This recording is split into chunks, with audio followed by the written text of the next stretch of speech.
Imagine not being able to read a newspaper at 52 and still revolutionizing forever how the world communicates. Sounds impossible?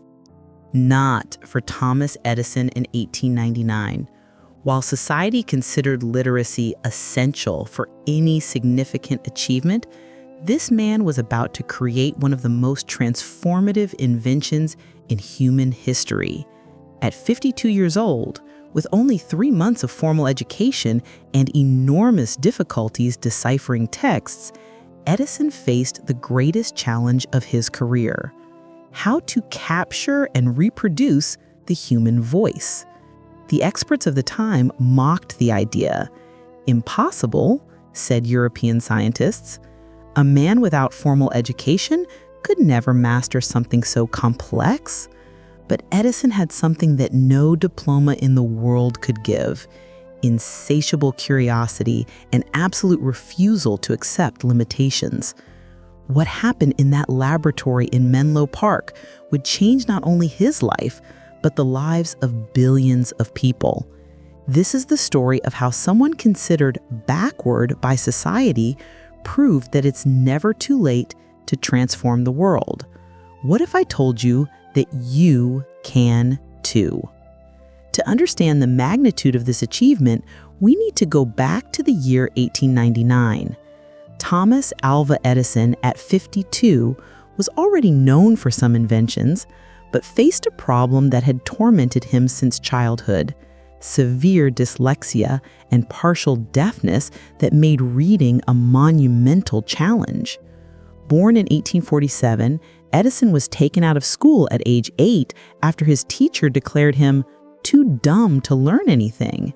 His mother, Nancy, decided to educate him at home, but even so, he never managed to completely master reading. Words seemed to dance on the page, letters got scrambled, and long texts were practically incomprehensible to him. At 52, while his contemporaries were retiring or slowing down, Edison faced enormous pressures. His investors questioned his ability. Competitors like Alexander Graham Bell, with impeccable academic training, dominated communications with the telephone. The society of that era valued exclusively formal education. Anyone who couldn't read fluently was considered inferior. Edison worked 18 hours a day in his laboratory, trying something that seemed impossible: creating a machine that could record and reproduce sounds. Unable to read technical manuals adequately, he depended on his assistants to decode scientific texts. Many saw him as an amateur inventor, a mechanic without intellectual sophistication. But Edison possessed something unique. He thought with his hands. While other scientists theorized on paper, he experimented physically, tested, failed, and started over. His disability was about to become his greatest strength. In the harsh winter of 1899, Edison was in his laboratory when he had a revelation that would change everything. He had spent months trying to improve the telephone, but a simple observation opened the way for something revolutionary. "John," he said to his assistant, "look at this." Edison was examining a vibrating telephone diaphragm. Unable to read complex technical specifications, he simply observed and felt the vibrations with his own hands. If these vibrations can transmit sound through wires, why can't they be recorded? The question seemed simple, but behind it was the genius of someone who thought differently. While trained engineers got lost in theories that Edison couldn't read, he saw practical solutions that escaped academics. Edison began working on what he called a phonograph, a talking machine. His team included young engineers trained at the best universities, but it was Edison, the illiterate, who directed each experiment. When he encountered relevant scientific articles, he asked his assistants to read them aloud while he worked with his hands, absorbing information through practical experimentation. "Mr. Edison," said his financier during a laboratory visit, "investors are worried. How can a man who can barely read compete with Bell and European scientists? Edison smiled and replied, "Maybe, because I don't know it's impossible." For months, Edison faced failure after failure. He tested hundreds of different materials for the cylinder: wax, tin, paraffin paper. Each attempt was documented not in words he could barely write, but in detailed drawings and simple notes he could understand himself. Edison's genius lay in his approach. While other inventors depended on complex mathematical calculations he couldn't decipher, he developed an intuitive method. He could feel when something was working. His calloused hands detected vibrations that precise instruments couldn't capture. In December 1877, Edison was 30 years old, not 52, as we mentioned at the beginning, but the lesson applies to any age. The magic moment arrived.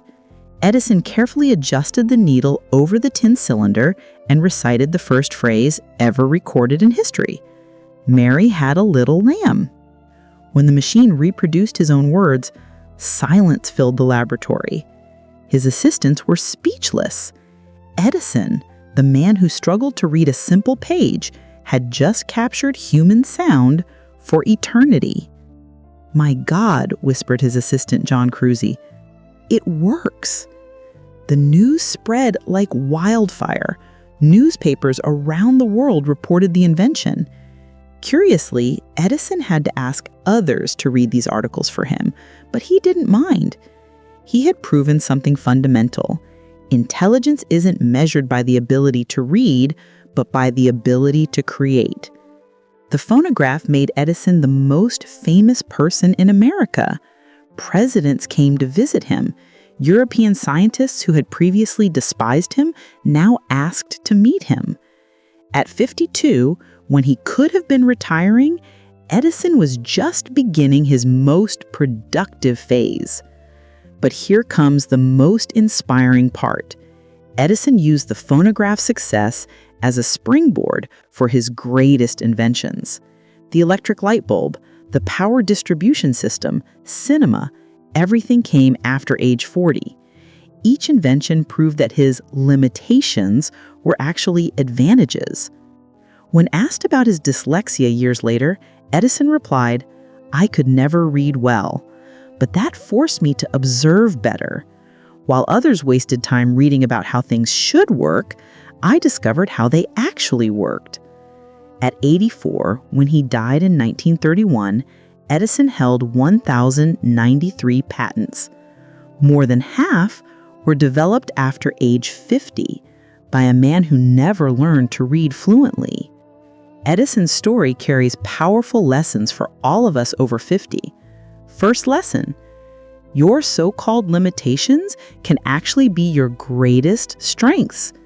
Edison couldn't get lost in complex theories because he couldn't read them. That forced him to be practical, direct, experimental. How many times have you considered yourself limited when in reality you are being guided toward your true potential? Second lesson: experience is worth more than a diploma. By the age of 52, you've accumulated decades of observation, intuition, and practical wisdom. Edison outperformed trained engineers because his calloused hands knew things books never taught. Your life experience is your greatest laboratory. Third lesson: it's never too late for your biggest achievement. Edison created his most impactful inventions after 50. While society expects you to slow down, you may actually be entering your most creative and productive phase. Maturity isn't the end of possibilities, it's their refinement. You can revolutionize your world, even if it's not the entire world. Maybe it's developing a solution for your community, creating something that makes life easier for your family, or simply applying your experience in an innovative way. Your age is not a limitation, it's a qualification. Edison proved that genius has no age and no academic prerequisites. If a man who could barely read managed to change the way humanity communicates at 52, imagine what you, with all your knowledge and wisdom, can accomplish starting today. Today, I want to challenge you with something simple but powerful. Identify one limitation you've always seen as an obstacle. It could be your age, your education, your current situation. Now ask, how could this limitation actually be my unique advantage? Edison turned his reading difficulty into practical genius. You can turn your experience into applied wisdom, your maturity into valuable perspective, your delays into unique opportunities. Start small. Look for a problem around you that your experience could solve. It doesn't have to be a world-changing invention. It can be something that improves the life of one person, your family, or your community. Use your hands, your intuition, your life experience. Remember, at 52, Edison was only just beginning to change the world. How old are you today? How many opportunities are still waiting for you? If this story inspired you, leave a comment sharing which limitation you're going to turn into strength. Subscribe to the channel for more stories that prove your best chapter may just be beginning. And share this video with someone who needs a reminder that it's never too late. Your personal revolution starts today. Edison waited 52 years for his. What about you?